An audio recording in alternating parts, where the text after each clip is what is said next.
ఈ మకర రాశిలో జన్మించినటువంటి వారికి ఈ పరాభవనామ సంవత్సరంలో ఆదాయం 2, వ్యయం 8, రాజ్యపూజ్యం 1, అవమానం 6.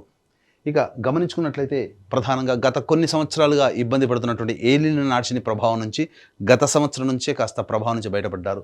శని అత్యంత రాజయోగప్రదుడుగా ఉన్నటువంటి కారణం చేత రాష్ట్రాధిపతి కూడా శని అవ్వడము, తలపెట్టినటువంటి ప్రతి పనులలో కూడా విజయాన్ని పొందేటువంటి అవకాశము ఎక్కువగా గోచరమవుతుంది. అన్నిటికంటే ముఖ్యంగా నిజాయితీతో కష్టపడే తత్వాన్ని అలవాటు చేసుకొని ప్రణాళికాబద్ధంగా ముందడుగు వేసినట్లయితే ఈ మకర రాశిలో జన్మించినటువంటి వారికి అన్ని విధాలుగా చక్కటి సహాయ సహకారాలు అందుతాయని చెప్పవచ్చు.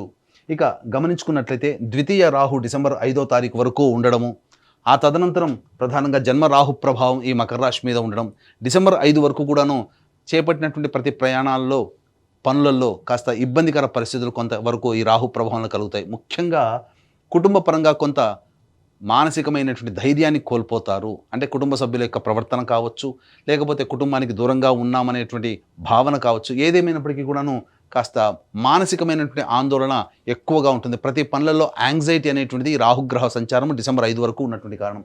తదనంతరం జన్మ రాహు ప్రభావం వలన వచ్చే సంవత్సరం ఉగాది వరకు కూడా డిసెంబర్ 5 నుంచి ఈ ప్రభావం మీలో అత్యుత్సాహము, ఏదో కొత్తని శక్తి మీలో ప్రవేశించింది, తద్వారా అన్ని విధాలుగా నేను బయటపడడానికి మార్గాన్ని సుగమం చేసుకోగలుగుతాను అనే ఒక ధైర్యం మాత్రం మీకు కలుగుతుంది.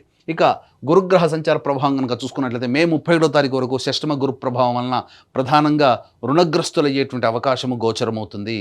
కాబట్టి గురుబలము లేని కారణం, ముఖ్యంగా ఈ గురుబలం లేని కారణం చేత ప్రతి పనులలో ఎక్కువగా 1-2 సార్లు చేస్తే తప్ప ఫలితాలు పొందలేనటువంటి పరిస్థితి. కాబట్టి దైవానుగ్రహాన్ని పొందే ప్రయత్నం చేస్తున్నట్లయితే మంచి శుభ ఫలితాలు పొందుతారు.